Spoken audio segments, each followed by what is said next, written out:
కీర్తన చదువుకుంటాము. చాలా చిన్న కీర్తనే. ఈ కీర్తన మనము మార్చి చదువుకుంటాం. ప్రభువును ఆరాధించిన కొరకై దేవుని వాక్యముల నుండి 30వ కీర్తన 12 వచనాలు ఉన్నాయి. మనం మార్చి చదువుకుంటాం. 30వ కీర్తన 12 వచనాలు కూడా మార్చి మొదటి వచనం నేను చదువుతాను, రెండవ వచనం మీరు ఎలా చదవాలి. యెహోవా నా శత్రువులను నా విషయమై సంతోషమయ్యేక నీవు నన్ను ఉద్ధరించి ఉన్నావు, అందుకై నేను నిన్ను కొనియాడుచున్నాను.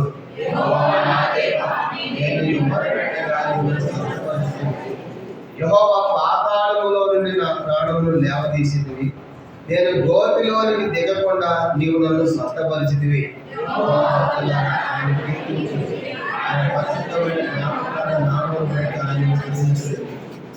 ఆయన కోపము నిమిష మాత్రముండును, ఆయన దయ ఆయుష్కాలం అంతే నిలిచును.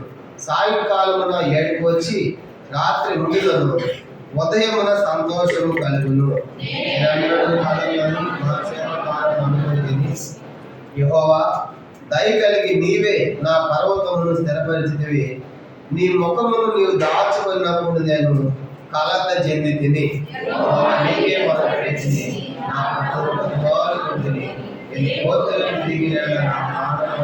నా మనుల్ని స్తుతించిన నీ సత్యమును గురించి వివరించిన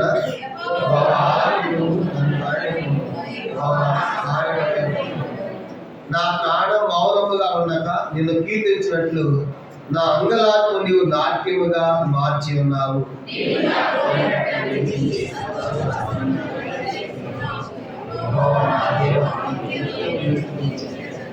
ప్రార్థన చేసుకుంటాం. పరలోకమందున్న మా తండ్రి, పరిశుద్ధ దేవా, మీ స్తోత్రాలు. ఉదయకాల సమయంలో పాటల ద్వారా మీ నామను కనపరుచుకున్నందుకు స్తోత్రాలు. తిరిగి ప్రవచనటువంటి కీర్తన 30వ కీర్తన కంటే మీ స్తోత్రాలు. దావీదు గృహ ప్రతిష్టాపన కీర్తనలు రాయబడినప్పటికీ దావీదు ప్రభావం ఈ కీర్తన మిమ్మల్ని ఆరాధిస్తున్నాడు. దావీదు ఆరాధించడానికి గల కారణాలు, హేతువులు ఒక 5 సంగతులు మేము చూడబోతుండగా మీరే నాతో మాతో అందరితో మాట్లాడి కొంతమంది ప్రార్థిస్తున్నాం. వచ్చిన తల్లికి స్తోత్రాలు. ఇంకా రావాల్సిన వారు మార్గ మధ్యంలో ఎవరు ఏర్పాటులో ఉన్నారు, అలక్ష్యం నిర్లక్ష్యంగా అలాంటి వారు తలపెట్టి తీసుకుంటామని ప్రార్థిస్తున్నాం. ఐదు దాసి నన్ను కూడా మీ శిలువను మరుగుపరిచి మీ ప్రజలమైన మా అందరికీ కావాల్సిన వర్తమాన వాక్కులు దయచేయమని సహాయపడమని మీకు అప్పగించినప్పుడు వందనాలు చెల్లించినప్పుడు నా ప్రతి పాపాన్ని దోషాన్ని క్షమించి మీ రక్తంలో నూతనంగా ప్రతిష్ఠించి నీ ప్రజల క్షేమం పరిచే పిలిచి వాడుకోమని, శత్రులు చీకటి లయపరచమని, చిన్నపిల్లలను తప్పించమని, పరిశుద్ధ వాక్కులను దయచేయమని యేసుక్రీస్తు నామమున ప్రార్థించి వేడుకొనుచున్నాము తండ్రి. ఆమేన్. ఇలా మనం కీర్తనలు అనగానే మరి దావీదు కీర్తనలు మనకు ఎక్కువ ఉంటాయి. దాంట్లో కొన్ని సొలొమోను కీర్తనలు మనకు కనబడతాయి, ఆసాఫు కీర్తనలు మనకు కనబడతాయి, హేమాను కీర్తనలు మనకు కనబడతాయి, యజ్రాహీయుడైన హేమాను కీర్తనలు, ఇలాగా మరి మోషే కీర్తనలు కనబడతాయి. అయితే ఎక్కువ కీర్తనలో దావీదే రాసినట్లుగా దేవుని యొక్క వాక్యంలో మనం చూస్తాం. దావీదు ఈ యొక్క 30వ కీర్తనలో దేవుణ్ణి ఆరాధిస్తూ ఉన్నాడు, దేవుణ్ణి కొనియాడుతూ ఉన్నాడు. కొద్దిమంది జరగండి స్థలంలో ఇది కూర్చోండి. మీరు కూడా ఇది జరగవచ్చు, స్థలం సృష్టి కూడా కూర్చోవచ్చు. చలికాలం దగ్గర కూర్చోగలరా? జరగండి. 30వ కీర్తన మనం గమనించామంటే దావీదు కీర్తనలు ఆరాధించడానికి మరి 5 కారణాలు చూద్దాము. దావీదు దేవుని చూడు ఎలా ఆరాధిస్తున్నాడు. మొదటి వచనం అంటాడు, మొదటి వచనంలో నేను నిన్ను కొనియాడుచున్నాను. మొదటి వచనంలో ఆయన కొనియాడటమే కాదంట, మాట్లాడదు. చూడండి 4వ వచనం ఏమన్నాడు. 4వ వచనం అందరం కలిసి చూడండి. 4వ వచనం యెహోవా భక్తులారా ఆయనను కీర్తించుడి, ఆయన పరిశుద్ధమైన జ్ఞాపకాల నామమును బట్టి ఆయనను స్తుతించుడి. కనుక మొదటి వచనంలో నేను కొనియాడుచున్నాను అన్నాడు. 4వ కీర్తన వచ్చినప్పటికీ భక్తులారా మీరందరూ ఆయన్ని కీర్తించండి, నేను ఒక్కడే కాదంటాడు. ఎంతవరకు అంట? 12వ వచనం చివరి భాగం చూడండి. యెహోవా నా దేవా నిత్యము నేను నిన్ను సన్నతించేదను. ఈ 3 వచనాలు దావీదు దేవుణ్ణి కొనియాడుతూ ఉన్నాడు. 4వ వచనం చూసినప్పుడు నేను మాత్రమే కాదు యెహోవా భక్తులారా మీరందరూ కూడా ఆయనను స్తుతించండి, ఆయనను సన్నతించండి అంటాడు. ఎంతకాలం అంటే 12 చెప్పాడు, నేను నిత్యము సన్నతిస్తాను. అలా దావీదు దేవుణ్ణి మరి కొనియాడటానికి, భక్తులందరినీ కొనియాడమని చెప్పడానికి, నిత్యము దేవుణ్ణి కొనియాడటానికి దావీదు జీవితంలో దేవుడు చేసిన మేలు ఏంటనేది ఈ కీర్తనలోనే దావీదు రాశాడు, చెప్పాడు. ఒక 5 సంగతులు మనం చూద్దాం. చూడండి, మొదటి దాంట్లో దావీదు దేవుణ్ణి కొనియాడటానికి, కీర్తించడానికి, నిత్యము సన్నిధించడానికి గల కారణాలు. మొదటి కారణము 30వ కీర్తన మొదటి వచనం. అందరికి కలిసి చూడండి, కీర్తన 30 మొదటి వచనం. యెహోవా నా శత్రువులు నా విషయమై సంతోషపడలేక నీవు నన్ను ఉద్ధరించి ఉన్నావు, అందుకై నేను నిన్ను కొనియాడుచున్నాను. ఇప్పుడు మొదటి సంగతి, దావీదు దేవుని కొనియాడటానికి, ఆరాధించడానికి, హెచ్చించడానికి, స్తుతించడానికి గల మొదటి కారణము, హేతు ఏంటంటే, మొదటిది ఏంటంటే శత్రువులను నా విషయమే సంతోషింపనీక నన్ను ఉద్ధరించావు. కాబట్టి నన్ను శత్రువుల చేతిలోంచి విడిపించావు, నా శత్రువులను నా మీద అతిశయించకుండా, సంతోషించకుండా నువ్వు చేశావు అని దావీదు మరి దేవుణ్ణి కొనియాడుతున్నాడు. కాబట్టి ఇది మొదటి తలం. కానీ మొదటి సంగతి, దావీదుకి ఎంతో మంది శక్తులు ఉన్నారు. కీర్తన 3వ కీర్తన చూసినప్పుడు చూడండి, కీర్తన 3లో పైన శీర్షికలు ఏమని రాయబడింది, కూర్చోవాలి. 3వ కీర్తన శీర్షికలో చిన్న మాటలతో రాయబడింది, అబ్షాలోము తన కుమారుడి నుండి పారిపోయినప్పుడు దావీదు రచించిన కీర్తన. ఎప్పుడు కీర్తన రాశాడంటే, అబ్షాలోము అనేటువంటి తన కుమారుడు తరుగుతూ ఉంటే, సొంత కుమారుడు తరుగుతూ ఉంటే, తండ్రి పారిపోతూ ఉంటే ఊళ్ళో ఏమంటారు, కనుక ఈ కీర్తన ఎవరు కూడా రక్షించలేడురా, కాబట్టి వాళ్ళ కుమారుడి వాళ్ళ తండ్రి చంపడానికి వెంటబడుతున్నాడు అనే ఆ పరిస్థితుల్లో ఈ కీర్తన రాశాడు. ఏమనుకున్నట్టు దావీదు, యెహోవా నన్ను బాధించేవారు ఎంతో విస్తరించున్నారు, నా మీదకి లేచేవారు అనేకులు, దేవుని వల్ల రక్షణ ఏమి దొరకదని నన్ను గురించి చెప్పేవారు అని. కానీ ఇప్పుడు దావీదు ఈ కీర్తన రాసినప్పుడు అంటాడు, నన్ను బాధించేవారు ఎంతో విస్తరించి ఉన్నారే. కానీ నా కుటుంబంలోనే ఉన్నాడు, అబ్షాలోము వెంటబడుతున్నాడు చంపాలని, సౌలు వెంటబడుతున్నాడు చంపాలని, ఇలాగా అనేకులు నా మీదకి లేస్తారు, చుట్టుపక్కల శత్రువులు వేస్తున్నారు. ఇలాంటి పరిస్థితుల్లో అందరూ అనుకున్నారంట, దావీదు పని అయిపోయింది, ఇక దావీదుని దేవుడు కూడా రక్షించలేడు, దేవుడు కూడా రక్షించలేడు. అదే దేవుని వల్ల దావీదు రక్షణ కూడా దేవుడు కూడా రక్షించలేడు అంటారు చూడు కొన్నిసార్లు. అలాంటి పరిస్థితులు కనుక అంటే దావీదు అంటాడు 30వ కీర్తనలో, దేవా నా శత్రువులు నా విషయమే సంతోషించకుండా చేసావయ్యా, కాబట్టి అలా నన్ను ఉద్ధరించావు. కాబట్టి అంతర్గతంగా, బహిర్గతంగా, కుటుంబంలో శత్రువులే, బయట శత్రువులే, అలాంటి శత్రు దాడుల విషయమై దావీదు ఎన్నోసార్లు దావీదుని దేవుడు తప్పించాడు. అందుకే ఇది మొదటి సంగతిగా దావీదు జ్ఞాపకం చేసుకుంటున్నాడు ఈ కీర్తనలో, నా శత్రువులు నా విషయమై సంతోషించకుండా, ఉల్లసించకుండా నేను నన్ను ఉద్ధరించావు ప్రభా, కానీ నన్ను లేవనెత్తావు, నన్ను విడిపించావు, అందుకని నేను కొనియాడుచున్నాను అని దావీదు చెప్పే మొదటి సంగతి చూస్తాం.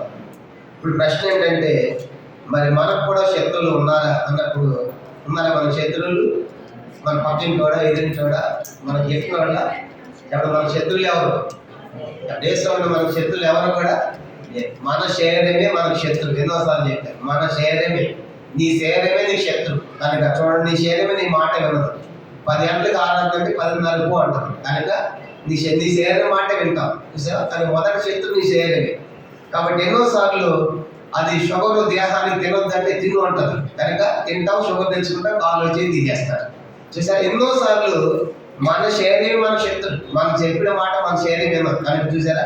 కాబట్టి లోకంలో శత్రువులు ఎవరు లేరు. రెండో శత్రువు ఎన్నోసార్లు చెప్పాను, లోకం మనకు శత్రువు. ఏంటంటే లోకం మనకు శత్రువు, లోక సంబంధం అయినవి ఆయన కూడా మన అడిగి ప్రభు చెప్పాడు, ఎవడో లోకంతో స్నేహము చేయకుని వాడు దేవునికి శత్రువు అంటాడు యాకోబు 4:4. రెండవ శత్రువు లోకం మనకు శత్రువు తప్ప మనుషులు కాదు, అంటే లోక పద్ధతులు కనుక, లోక ఆచారాలు కనుక. తర్వాత మూడో శత్రువు ఎన్నోసార్లు చెప్పుకున్నాము, అపవాది మనకు సాతాను మూడవ శత్రువు. ఈ మూడు తప్ప లోకంలో మనుషులు ఎవరు మన శత్రువులు కాదు. అందుకే పౌలు రాస్తూ ఉంటాడు ఎఫెసీయులకు, మనం పోరాడేది ప్రధాన అధికారులతో కాదు కానీ ఆకాశ మండలం దురాత్మ సమూహంతో మనము పోరాడుచున్నాం. కానీ ఆకాశం దురాత్మలు, కానీ అపవాది మనం అనుచేతితో మనం పోరాడాలి.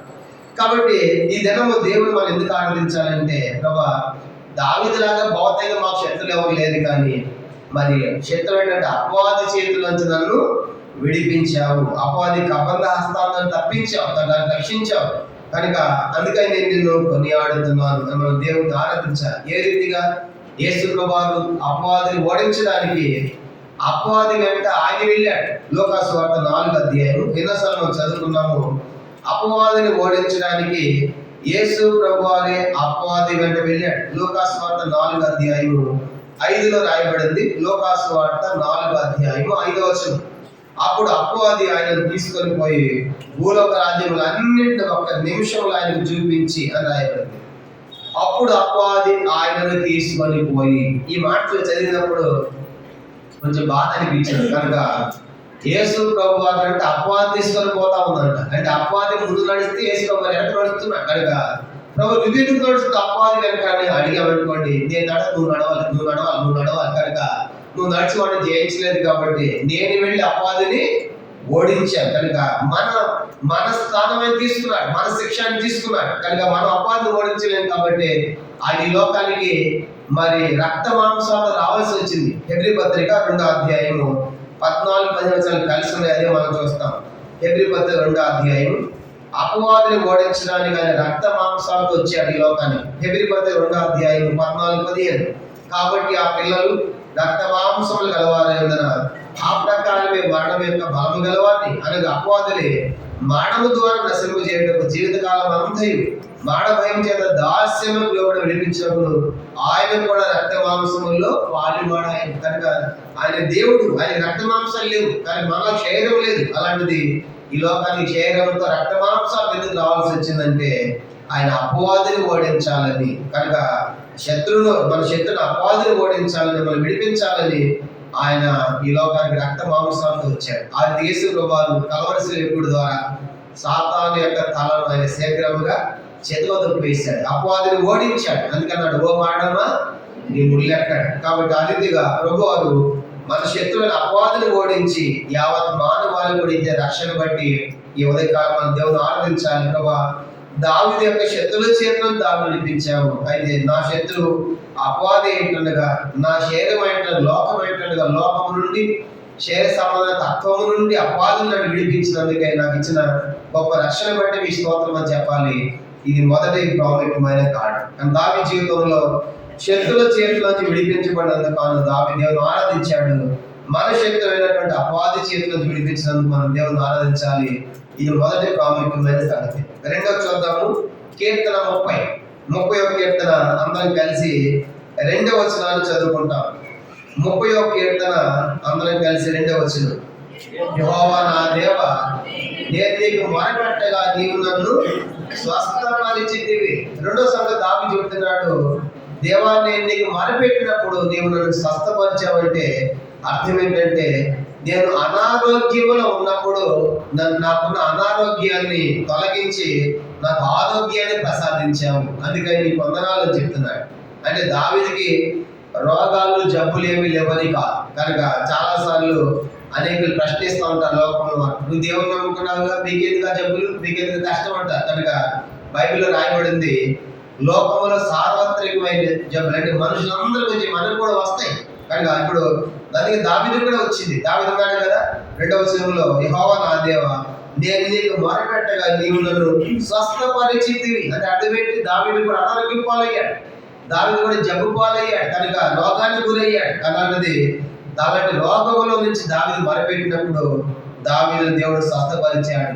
దీన్ని బట్టి మనకి ఏమర్థం అవుతుందంటే దేవుని బిడ్డలైన వారికి కూడా రోగాలు ఉంటాయి, అనారోగ్యాలు ఉంటాయి. అందుకే ప్రభు చెప్పాడు కదా, ఆ ఆరోగ్యము గల వారికి వైద్యుడు అక్కర్లేదంటే అనారోగ్యంతో ఆ వైద్యుడికి కావాలి. లోకం రోగాలు వస్తాయి.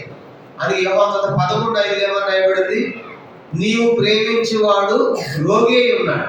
మరి దేవుడు ప్రేమించేవాడు రోగం రావడం ఏంటి అన్నప్పుడు రోగం ఉంది కాబట్టి రోగాలు వచ్చినప్పుడు దేవుడు నన్నే ప్రేమిస్తాడు, నాకు ఈ రోగం అనుకోకూడదు. కనుక లోకంలో వచ్చి మనకు కూడా వస్తాయి. అయితే దేవుడు వాటిలో స్వస్థపరుస్తాడు, విడిపిస్తాడు, తప్పిస్తాడు. కనుక అది రెండో సంగతి దావీదు చెప్తారు కదా, దావీదు కూడా మరి అనారోగ్య పాలయ్యాడు. అందుకే అంటాడు, దేవా నాకు వచ్చి అనారోగ్యములు నేను మొరపెట్టినప్పుడు నీవు నన్ను స్వస్థపరిచావు.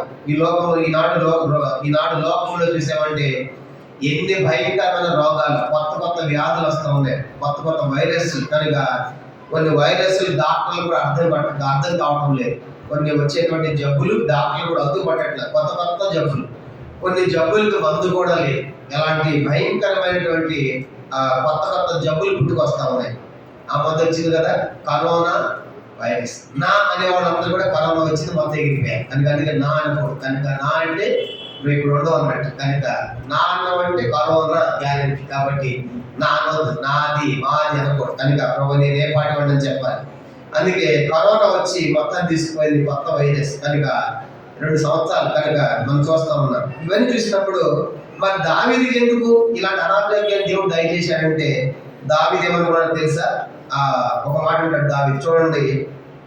దావీదుకు ఒక మాట చెప్పాడు. ఏమన్నాడంటే, ఆయన దావీదు రాజు అయిన తర్వాత, స్థిరపడిన తర్వాత బాగా జనాభా సైన్యం అంతా లెక్కించాడు. కనుక నేను రాజునయ్యాను, నా రాజ్యం అంటే ఏంటి, నా ప్రభావం అంటే ఏంటి, నా ఘనత ఏంటి అని చెప్పేసి యెహోవాను పిలిచి సైన్యం అంతా లెక్కించన్నాడు. రాజే సైన్యం లెక్కించమంటున్నావు, రాజే దేవుడు కదా మనకు విజయాలు ఇస్తామంటే నువ్వు పొద్దు లెక్క పెట్టుకో అన్నాడు. మొదటి దినవృత్తాంతములు 21వ అధ్యాయం. మొదటి దినవృత్తాంతములు 21వ అధ్యాయము. దావీదున్న గర్వము అతిశయమే ఇలాంటి వీటి కారణమైంది. మొదటి దినవృత్తాంతములు 21వ అధ్యాయం చూడండి. మొదటి వచనం. మొదటి దినవృత్తాంతములు 21వ అధ్యాయం. మొదటి దినవృత్తాంతములు 21వ అధ్యాయము మొదటి వచనం. తరువాత సాతాను ఇశ్రాయేలుకు విరోధముగా లేచి ఇశ్రాయేలు లెక్కించడు దావీదును ప్రేరేపింపక. చాలు కనుక ఇశ్రాయేలు లెక్కించు, కనుక ఇశ్రాయేలు లెక్కించుకో, మన సైన్యాన్ని లెక్కించని దావీదు ఒక శాస్త్రాన్ని జారీ చేస్తే అంటాడు, వద్దు రాజా, కనుక ఇప్పుడు ఉన్నవాడు దేవుడు ఎక్కువ చేస్తున్నాడు కదా, ఎందుకు ఇలా చేస్తున్నావు అంటున్నాడు. నా వచ్చిన వాడికి చూసామంటే 2వ వచనం కూడా, దావీదు యోవాబులకు జనుల యొక్క అధిపతులకు మీరు వెళ్ళి బేర్షెబా మొదలుకొని దానుడు ఇశ్రాయేలును ఎంచి వారి సంఖ్యను నాకు తెలియజేయడానికి నా అంతా వారు తీసుకుని రండి అని ఆజ్ఞయించారు. అందుకు యోవాబు, రాజా, నా ఏలినవాడ యెహోవా తన జనులను ఇప్పుడున్న వారి కంటే 100 ఎక్కువ మంది చేయునుగాక. వారందరూ నా ఏలినవాని దాసులు కాగా, నా ఏలినవానికి విచారణ ఎలా, ఇది జరిగిన హేతు ఏమి, జరిగిన ఇసలు శిక్ష కలుగుని మనవి చేయక. కనుక ఆయనను యెహోవా మాట చల్లలేదు. చూస్తాం. కానీ దావీదు అన్నాడు, నువ్వు లెక్కించాల్సిందే పోటీ. కానీ అంటే అర్థం ఏంటి, నా సైన్యం, నా ప్రజలు, నా ప్రభావం, నా ఘనత లేదని దావీదు చూపించుకోవాలని కోరాడు. అందుకే దేవుడు వెంటనే మొత్తాడు, కనుక శిక్ష తీసుకొచ్చాడు. అంటే అందుకే దావీదు ఎప్పుడైతే రాజు అయ్యాడో, స్థిరపడ్డాడో, నాకేం పర్వాలేదు, నేను కథలే, నేను క్షేమంగా ఉంటాను అని చెప్పేసి దావీదులో గర్వము అతిశయం కనపడుతుంది. అందుకే 30 కీర్తనలు ఏమన్నాడు? 31 కీర్తనలో ఒక మాట పలికాడు ఆయన, నేను అన్నాడు కూడా కథల్లో క్షేమంగా ఉంటాను. 6వ వచనం. 31 కీర్తన 30 6వ వచనం చూడండి. 31 కీర్తన 6వ వచనం, నేను అన్నాడు కథలని నా క్షేమ కాలమున అనుకుంటుంది. ఆయన అన్ని క్షేమంగా ఉంటే, రాజ్యం విస్తరిస్తా ఉంటే, విజయాలు వస్తా ఉంది అనుకున్నాడు.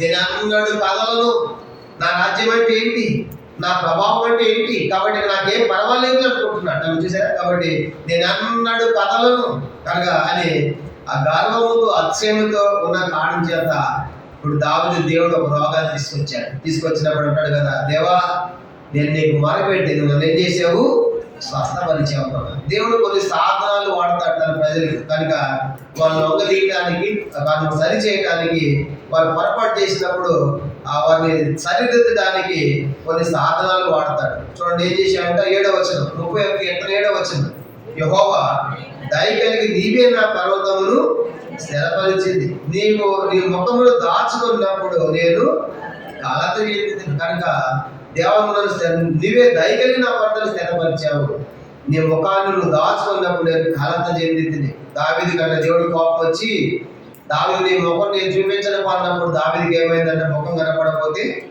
కలత చెందాడు. చిన్నపిల్లలు కూడా చూడండి, లేవగానే పక్కనే బెడ్డ మీద ఎవరు ఉండాలి సార్, పిల్లకి ఎవరు ఉండాలి, తల్లి ఉండాలి. తల్లి అప్పుడు చేస్తుంది, మమ్మీ ఎక్కడ. కనుక ఇప్పుడు కూడా మన తీసి ఒకసారి లేవగానే ఎదిగింది అనమాట. మొత్తం బాత్రూమ్ మొత్తం తిరిగి వచ్చింది, అన్ని కూడా ఎక్కడ కనపడాలి, మమ్మీ కనపడాలి. పిల్లలకి ఏముండాలి, తల్లి. కాసేపు తల్లి ముఖం చాటేసుకుంది అనుకోండి, కనపడకుండా ఏం చేస్తుంది పిల్ల, కేవలం కేకలు పెడతారు. చూసారా? కాబట్టి తల్లి యొక్క ముఖము చూడకుండా పిల్ల ఉండాలి, కనుక కనపడాలి. కనుక అలాగే దావీదు అంటాడు, అయ్యా నీ ముఖం నువ్వు దాచుకుంటే నాకేమైంది, నేను కలవరం పుట్టినాను, అయ్యి దేవుడు నన్ను ఎందుకు దాచుకున్నాడు, ఎందుకు దూరం అయిపోయాడు, ఎందుకు నాకు కనబడటం లేదంటే దావీదు కలవరం చెందాడు. కాబట్టి ఎందుకు దావీదు, కానీ ఎందుకు దేవుడు కలవరం చెందావంటే, దాచుకున్నావంటే నువ్వు కలవని చెప్పావు కదా, గర్వించావు కదా, అత్సహించావు కదా. కాబట్టి అందుకే దావీదు జీవితంలో రెండో సంగతి మనం చూస్తాము, వీటన్నిటి దావీదు తప్పించాడు. అందుకే దావీదు రెండోది అంటాడు, దేవా నేను నీకు మారపెడితే నన్ను ఏం చేశావు, స్వస్థపరిచావు. కాబట్టి నాది అనకూడదు, నేను క్షేమంగా ఉన్నానులే, నాకేం పర్వాలేదులే అని అనుకుని తన సైన్యాన్ని, రాజ్యాన్ని ఎక్కించే కారణం చేత ఎంత గొప్ప నష్టం దావీదుకు వచ్చింది ఎదిగాడు. కానీ రెండో దేవుడు సాధనలు వాడుతున్న ఉద్దేశం చూసినప్పుడు తన ప్రజలు సరిచేయాలి, అందుకే తన ముఖాన్ని దాచుకున్నాడు. ఇది రెండో సంగతిగా చూద్దాం. అందుకే దావీదు జీవితంలో మొదటిది శత్రువుల నుంచి ఉద్ధరించినందుకు తాను ఆరాధిస్తున్నాడు. రెండవదిగా మరి స్వస్థపరిచాడంటే అనారోగ్యం పాలయ్యాడు. అనారోగ్యం పాలైన దావీదు దేవుడు ఆరోగ్యం ప్రసాదించాడు, స్వస్థపరిచాడు. కనుక మొరపెట్టక దేవుడు స్వస్థపరిచినందుకు కాను ఆయన ఆరాధిస్తూ ఉన్నాడు. ఈనాడు కూడా లోకంలో వచ్చే అనేకమైన భయంకరమైన వ్యాధులు, జబ్బులు దేవుడు తప్పిస్తున్నందుకు గాను, రక్షిస్తున్నందుకు దేవుడు ఆరాధించాలి. ఇది రెండో సంగతి. మూడో చూద్దాము, దావీదు దేవుడు ఆరాధించడానికి గల మూడవ కీర్తన, మూడవ కారణం 31వ కీర్తన 3వ వచనం చూడండి. 31వ కీర్తన 33 చదువుకుంటాము. యెహోవా పాతాళములో నుండి నా ప్రాణమును లేవదీసిదివి, నేను గోతులను తెకుండా నీవు నన్ను బ్రతికించిదివి. అంటే దేవ వాస్తవం నేను ఎప్పుడో పాతాళానికి వెళ్ళవలసింది, మరణించవలసింది, కనుక మరణానికి వెళ్ళవలసింది. అలాంటి మరణంలోనికి వెళ్ళవలసిన నన్ను మరణములో నుండి జీవములోనికి దాటించావు ప్రభు. కనుక నీ స్తోత్రం. కనుక ఈ లోకంలో ఎన్ని రకాల అపాయములు, ఎన్ని రకాల ప్రమాదాలు చూసినప్పుడు మనం ఎప్పుడో చనిపోవాల్సింది. కనుక వచ్చినటువంటి మనకు వచ్చిన సంభవాలు ఒకసారి ఆలోచించుకుంటా ఉంటే దేవుడు ఎన్ని పరిస్థితులు తప్పించాడు, ఎన్ని నీటి ప్రమాదాలు, ఎన్ని రోడ్డు ప్రమాదాలు, ఎన్ని అనారోగ్యాలు, ఎన్ని కష్టాలు, వీటన్నిటిలో ఎప్పుడో మనము పాతాళంలోకి వెళ్ళవలసింది. అలాంటి పాతాళానికి వెళ్ళవలసినటువంటి మన ప్రాణం దేవుడు లేవదీశాడు. కుంగిపోయిన మన ప్రాణం లేవదీసి గోతులో తెక్కకుండా ఆయన మనల్ని బ్రతికించాడు. ఈ దినం వాళ్ళు సజీవులుగా పెట్టాడు. అందుకే యెషయా గ్రంథం 38వ అధ్యాయం, హిజ్కియా కూడా అంటాడు, యెషయా గ్రంథం 38వ అధ్యాయము మనం గమనించామంటే ఎందుకు మనం గోతికి వెళ్ళలేదంటే ఆయన ప్రేమ చేత మనం కాపాడుతున్నాడు. 38వ కీర్తన 17 యెషయా గ్రంథం 38వ అధ్యాయము 17, 18, 19 వచనాలు. యెషయా గ్రంథం 38వ అధ్యాయం 17వ వచనం. వికృతమైన ఆయాసము నాకు నెమ్మది కలుగు కారణమైన నీ ప్రేమ చేత నా ప్రాణమును నాశనమైన గోతి నుండి విడిపించావు. నీ ప్రేమ చేత నాశనకి వెళ్ళాల్సింది, ఆ గోతిని నీ ప్రేమ చేత విడిపించావు. నీ వీపెందు నా పాపములన్నీ నీవు పారవేశావు. నా పాపాలన్నీ కూడా నీ వెనకట్టు పారవేసుకున్నావు. పాతాళం నీకు స్తుతి కలుగదు, మృతుని కృతజ్ఞతాస్తుతి చెల్లింపదు. సమాధం దిగువ నీ సత్యమును ఆశ్రయించాడు. సజీవులే కదా నిన్ను స్తుతించేది. ఈ దినమున నేను సజీవుడు నిన్ను స్తుతించుతున్నాను. కానీ ప్రేమ చేత ప్రభు నన్ను నాశన గోతులను తప్పించావు, నా పాపాలన్నీ ఎలాంటి పారవేశావు. ఈ దినమున అని పట్టుకున్నాడు. ఈ దినం వరకు నన్ను సజీవునిగా ఉంచినందుకే నిన్ను కొనియాడుచున్నాను. కానీ ఇది మూడో సంగతిగా మనం చూస్తాం. దావీదు ఎప్పుడో మరణించవలసింది. దావీదు మరి సౌలు చేతిలో ఎన్నో రకాల అపాయాలు, ప్రమాదాలు, లేదా చుట్టుపక్కల శత్రువుల చేతుల్లో. ఒకసారి దావీదు అరణ్యం ఉన్నప్పుడు ఏమొచ్చిందంట, ఎలుగుబంటి వచ్చింది. మరోసారి ఏమొచ్చిందంట, సింహం వచ్చింది. కనుక సింహాన్ని నుంచి తప్పించాడు, ఎలుగుబంటి తప్పించాడు, సౌలుని తప్పించాడు, అబ్షాలు వెంటబడితే చంపడు, అబ్షాలు తప్పించాడు. ఇలాగా ఆకీషాదు చేతిలో దావి చిక్కుతాడు. ఇంకా అయిపోయిన అనుకున్నాడు దేవుడు. ఎంత దావీదుకు పిచ్చివాడిలాగా జొల్లు కాచుకుంటున్నాడు, దొరకు కాచుకున్నట్లుగా. కనుక అవన్నీ దేవుడు జ్ఞాపకం చేసి పిచ్చివాడిని తీసుకొని పోండి అని చెప్పేసి ఆకీష్ చేతిలో తప్పించాడు. దావీదుకు ఎన్ని ప్రమాదాలు. ఆకీష్ చేతి ఇప్పుడు కావాలి, అబ్షాలు చనిపోవాల్సింది, ఎలుగుబంటి చేతిలో, సింహం చేతిలో దావీదుకు వచ్చిన మాటకం చూసిన ప్రభావ నేను ఎప్పుడో పాతానికి వెళ్ళవలసిందయ్యా, అయితే అక్కడ నా ప్రాణం లేప తీసావు, గోతుల్ని వెళ్ళకుండా నీ ప్రేమ కాపాడావు. అందుకే నేను నిన్ను కొనియాడుచున్నాను. ఇది మూడవ ప్రాముఖ్యమైన కారణం. దేవుని ఆరాధించడానికి మొదటిది మన శక్తిని అపాధి చేత విడిపించాడు, అది ఆరాధించాలి. రెండో సంగతి మనం చూసుకున్నాం, మనకు వచ్చిన అనారోగ్యం ప్రార్థన ద్వారా ఆయన స్వస్థపరిచని బాగు చేశాడు, అందుకు మనం ఆరాధించాలి. మూడో సంగతి మనం చూసినప్పుడు మరణం ఎప్పుడో మన పాపాలని మరణానికి వెళ్ళవలసింది, మరణంలో వచ్చి మన జీవంలో దాటించాడు. అందుకు మనం ఆరాధించాలి. మూడోది. నాలుగో చూద్దాము. ఇదే 30వ కీర్తన చూడండి. 30వ కీర్తన మనం గమనించామంటే 30వ కీర్తన దేవుడు 11వ వచనం, 30వ కీర్తన 11వ వచనం చదువుకుంటాము. 30వ కీర్తన 11వ వచనం. నా ప్రాణములు మౌనంగా ఉండగా కీర్తించినట్లు నా అంగలార్పు నీవు నాట్యముగా మార్చి ఉన్నావు. దావి జీవితంలో అంగలార్పు అంటే ఏడ్చుట, కానీ కన్నీరు, దావి జీవితంలో ఉన్నటువంటి కన్నీరు, అంగలార్పు, వీటన్నిటిని దేవుడు నాట్యముగా మార్చాడు. కాబట్టి దావి జీవితంలో ఎన్నో రాత్రులు, కనుక ఎన్నో నెలలు, చెప్పాలంటే సంవత్సరాలైన అరణ్యములో గుహలో నివసించాడు. ఎట్లా ఊహించాడు. కానీ రాజ్యం విడిచిపెట్టి అరణ్యానికి పారిపోయాడు. ఆ గుహల్లో నివసించాడు. ఆ గుహలోని దేవుని ఆరాధించాడు. అలా చూసినప్పుడు ఈ బాధలేంటి ప్రభా నాకు, కనుక నాకు ఈ బాధలేంటి, అరణ్యం ఏంటి, గుహ ఏంటి అని వీటన్నిట్లో దేవుడిని ఆయన ప్రశ్నించకుండా అక్కడ దేవుని స్తుతించాడు. అందుకే ప్రభా ఇవన్నీ బంధించిన దావీదు కంట తన అంగలార్పును దేవుడు నాట్యముగా మార్చాడు. అంటే తనకు వచ్చే శోకము నుండి, బాధ నుండి ఆయన్ని దేవుడు సంతోషంగా తీసుకొచ్చాడు. కనుక సంతోషంగా మార్చి వేశాడు. అందుకే రాత్రి మనకి కష్టం ఉన్న ఉదయం వస్తుందంట సంతోషం. 5వ వచనం చూడండి. 5వ వచనం. ఆయన కోపము నిమిషం మాత్రం ఉండదు, ఆయన దయ ఆయుష్కాలం అంతా నిలుచును. సాయంకాలంలో ఏడుపు వచ్చి రాత్రి ఉండిన ఉదయమున సంతోషము. దేవుని కోపడు ఒక్క నిమిషమేనయ్యా, నీ దయ ఆయుష్కాలం ఇస్తున్నావు. అంత మాత్రమే కాదు, సాయంకాలం ఏడుపు వచ్చిందంట. సాయంకాలం ఏడ్చుకుంటా రాత్రి పడుకుంటే రాత్రి ఉదయం ఏమైందంటే ఉదయాన్నే సంతోషం. కనుక చాలా మంది ఆ రాత్రి చనిపోయిన వాళ్ళు ఉన్నారు. సూసైడ్ చేసి, ఆత్మహత్యలు చేసి, నా బతికేందుకని, రేపు ఉదయం అవుతుంది, సూర్యుడు వస్తాడని, సంతోషం వస్తుందని గ్రహించకుండా ఎంతమంది చనిపోయిన వాళ్ళు లేవు పరిస్థితుల్లో. అంటే దావీదు అంటాడు, ప్రభా సాయంకాలం వేడికి వచ్చి రాత్రి అంతా ఉన్నప్పుడే కూడా ఉదయం ఏమిస్తున్నావు, సంతోషం ఇస్తున్నావు. ఎందుకంటే ఉదయమునే ఇశ్రాయేలు ప్రజలకు మన్నా కురిసింది ఎప్పుడంట, ఉదయమునే. నిర్గమకాండం 16వ అధ్యాయం, నిర్గమకాండం 16వ అధ్యాయం. రాత్రి లేకపోయిన ఉదయం మన్నా పడుతుంది. నిర్గమకాండం 16వ అధ్యాయము 13వ వచనం. నిర్గమకాండం 16:13. కాగా సాయంకాలంలో పూర్యడులు వచ్చి వారి పాలని కప్పారు. ఉదయమున మంచు వారి పాలము చుట్టూ పడిన మంచు ఇరిగిపోయిన తర్వాత నూగు వలె సన్నని కణములు అరణ్య భూమి మీద కనబడదు. ఇశ్రాయేలు దాన్ని చూసినప్పుడు ఇది ఏమైనా తెలియక ఇదేమి అని ఒకరికొకరు చెప్పుకొని, ఇదేమని కింద రెండేసి మన్నా ఎప్పుడు పడిందంటే ఇశ్రాయేలు ప్రజలకు ఉదయం. కనుక చెప్పండి, ఉదయం అంట. అంటే ఉదయం రెడీగా ఉండాలి ఇశ్రాయేలు ప్రజలు, బ్రేక్ఫాస్ట్. కానీ మధ్యాహ్నం ఉదయం పడుతుందండి. కాబట్టి ఎంత సంతోషం. కానీ రాత్రి బాధ, కష్టం, ఉదయాన్నే మన్నా పడుతుంది. తన ఏరియా కూడా కాపులు రొట్టె మాంసం ఎప్పుడు తీసుకెళ్ళాయంట. 1 రాజుల గ్రంథం 17వ అధ్యాయం చూడండి. 6వ వచనం. 1 రాజుల గ్రంథం 17వ అధ్యాయంలో ఉదయమున రొట్టె మాంసం వస్తా ఉంది. కనుక 1 రాజుల గ్రంథం 17వ అధ్యాయము రాత్రి బాధ ఉన్న ఉదయాల దేవుడు తృప్తిపరుస్తున్నాడు.